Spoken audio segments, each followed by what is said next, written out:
John, thank you so much, and also thank you to Business Next and Meet Taipei for all of this beautiful event. Thank you so much. So, as John said, I'm from Arizona. I'm going to talk a little bit about Arizona for sure. I'm also going to talk about why we started Tesoro.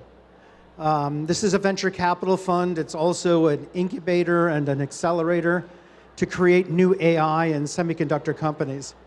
I'm awfully excited to share this with you as well, but I'm also going to talk as a 6-time founder. I've created companies. I've also been investing for the last 15 years.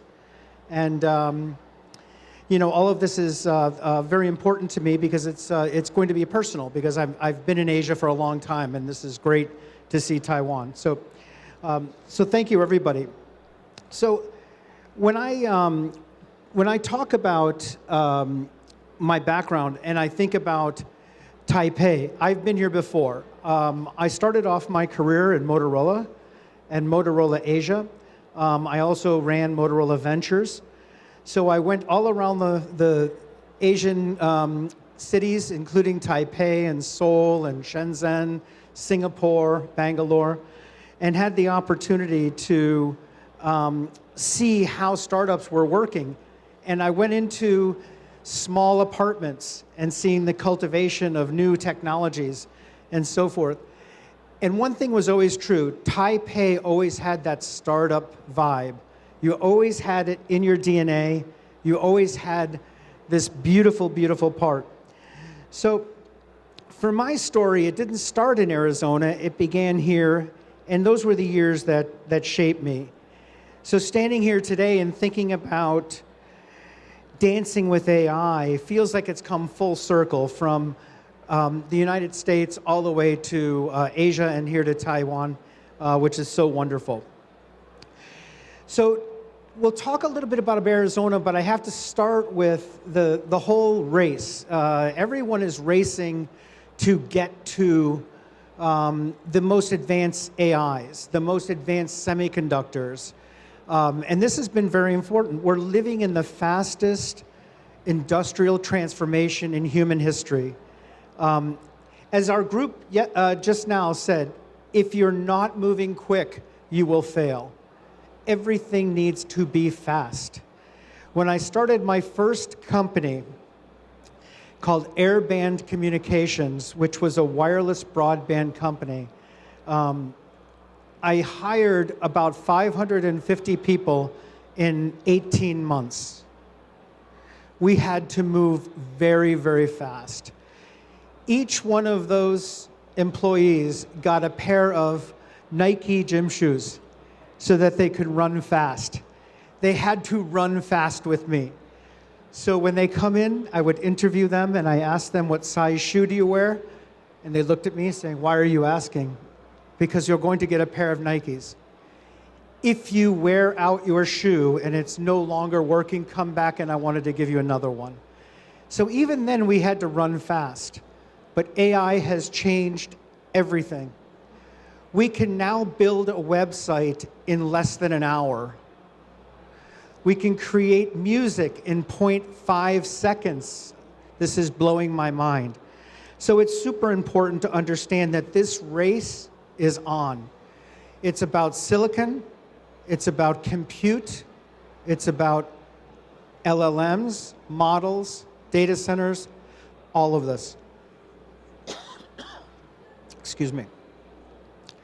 So in Taiwan, you may or may not be familiar with Arizona.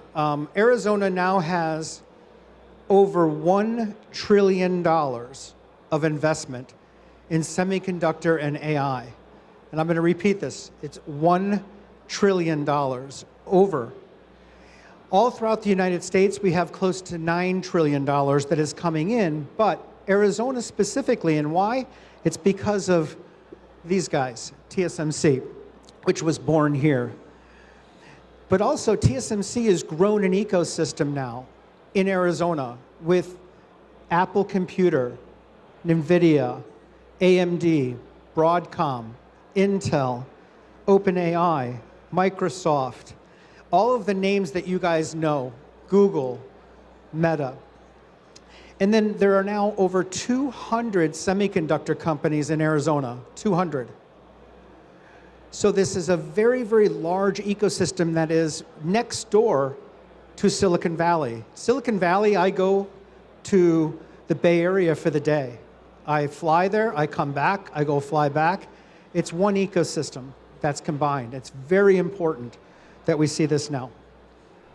So the investment is unprecedented, and we know that. This is what also I love, but I also was very concerned about it. So large capital investment, big companies, TSMC, all large, you know, NVIDIA hit $5 trillion market cap. TSMC, $1.5 trillion. These are enormous companies. Why would they worry about startups? Why do they care? Why do they need them? So I went on a mission, and I said, okay, I'm good at startups. I've been doing it for years. I've created this before. I've created accelerators. I've ran large venture capital funds. What if I were to get these large companies to work with us and build the next generation of startups together? So small companies working with big companies and actually creating the next ecosystem. So this is why we started it, and we also said we needed to combine this effort with Taiwan. And Taiwan and the United States have been close partners for years. TSMC was both originated here, and all of that is very, very important, that it is a Taiwanese company. But they worked very closely with the US market to feed the market and make sure that it was successful right away. And those of you who don't know, the city of Phoenix, Arizona, and the city of Taipei, we are actually officially sister cities, and we have been for decades. So this is a very close working relationship that we are collaborating together. So this story, I'm certain most of you have heard 100 different times. The story of Morris Chang and TSMC and the founding of this 38 years ago. Why it's important to me is because when I went to TSMC to partner with us at Tesoro, I wanted to tap into the DNA of TSMC's startup. They are still acting and treating things as a startup. The focus that they have, the speed that they work. Now they've gone scale, they've gone precision, and they've grown beautifully. But the thing that really struck me was that they have never forgot how to enable others. And the enabling side of TSMC is the collaboration, the leaning into the startup world. And this has been very, very important. And the other thing I'll talk about later is for founders. I've been a 6-time founder that has been venture-backed in Silicon Valley. Startups are hard. Startups are absolutely the most difficult thing in the world. I look in the mirror many times and say, why are we doing this? There's got to be easier ways to do it. TSMC also went through that. Their first few years was not just let's go and build and that's it. The question was, what are we going to do differently that no one else has done? And it came out very, very clearly to do something revolutionary at that time, which was make manufacturing a service, create a fabless environment. This enabled many, many startups like Qualcomm, Apple now, NVIDIA, and others, and actually 2-person garages to create new advanced chips because they don't have to build a factory.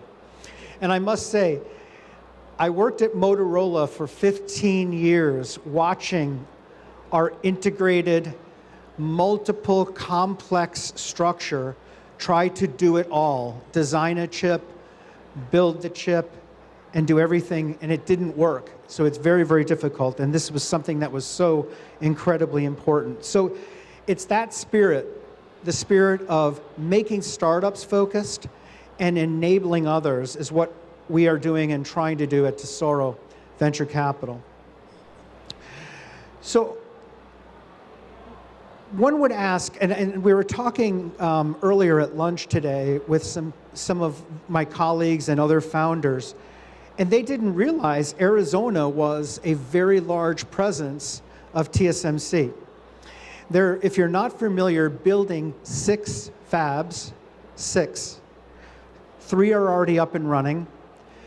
3 nanometer is already in production.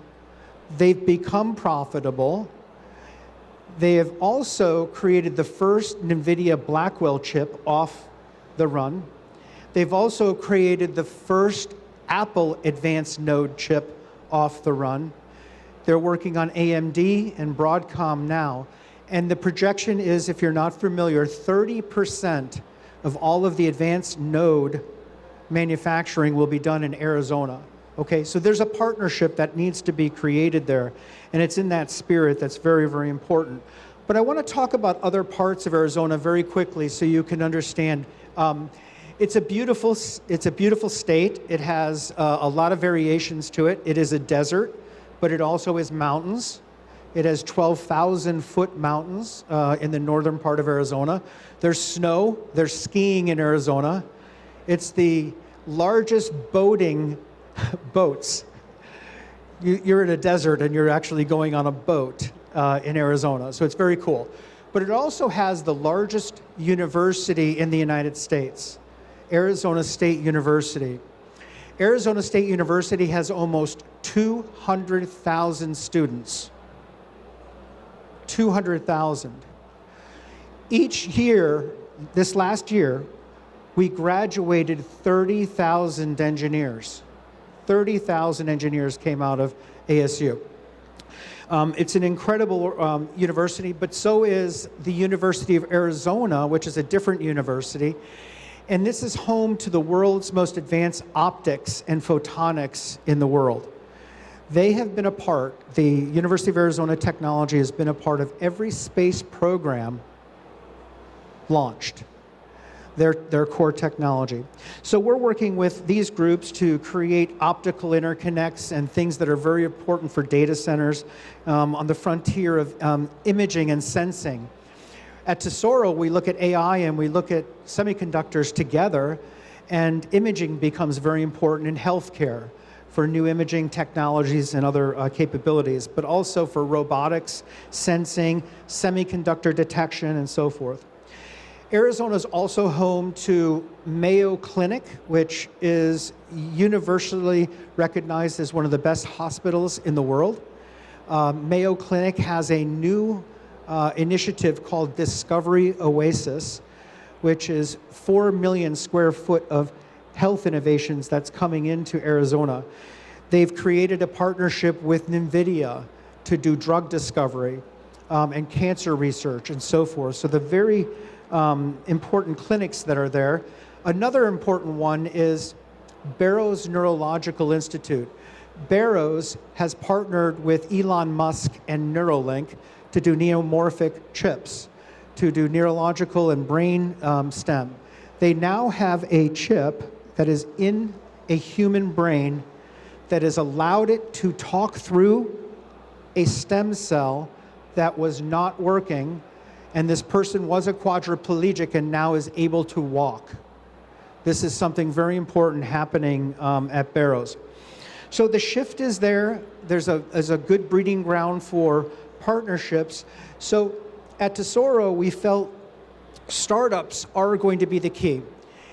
And when I talk to our partners at TSMC and our partners at Apple and our partners at Cadence and others, they all agree that today we know who our largest customers are, but in 5 years we need to figure out who are the next largest customers. Who's going to be next, right? A lot of the work that's going on at Meet Taipei and this event is to figure out who can be that next company. We want to help enable that at Tesoro. So we are launching a global platform. It is a venture capital fund which we will invest in companies. So we'll do about 60 companies a year. We'll bring them to Arizona. We'll help them launch in the United States. And what we're trying to do is match with the go-to-market partners and the pilot customers and the manufacturing supply chain partners, the prototyping, the software tools, the capabilities to get clinical validation in hospitals, to get validation by actual companies that can help you grow. So we think that the ecosystem partners with capital, helping to provide you with talent and new growth, and also provide a cultural interface to the United States. Talking to United States venture capital firms is a little different. It's different than doing it in Taiwan. I've had the experience now to work with many, many Taiwanese wonderful companies, and we think we can help them grow. So essentially what we're trying to do is provide a lot of services and a lot of capabilities. We're very, very pleased to launch our first cohort. That will be in March. If you're interested, this is the site you can go and apply. We'll accept 30 companies in March. We'll bring some of those companies to CES in January. So this is something we'll do in collaboration with our partners at eTree and with Startup Island Taiwan. And we're going to celebrate a wonderful cross-border relationship that we're going to be very, very proud of. The other side of this is that being a founder, I know that we're not going to be able to put a company and spend 3 months in Phoenix, Arizona only. You have to be flexible. We are going to do this as a hybrid. We would like companies to be in at the beginning and then in Phoenix at the end. So a week in March and a week in May. We have a venture capital network of over 100 venture capital partners that will come view you and look at you and work with you. And we have an incredible ecosystem that's been created around that. So essentially what we're trying to do is build the big company conduit for small companies that are startups and help them with the most important aspects of their future customers, their capital, and their talent.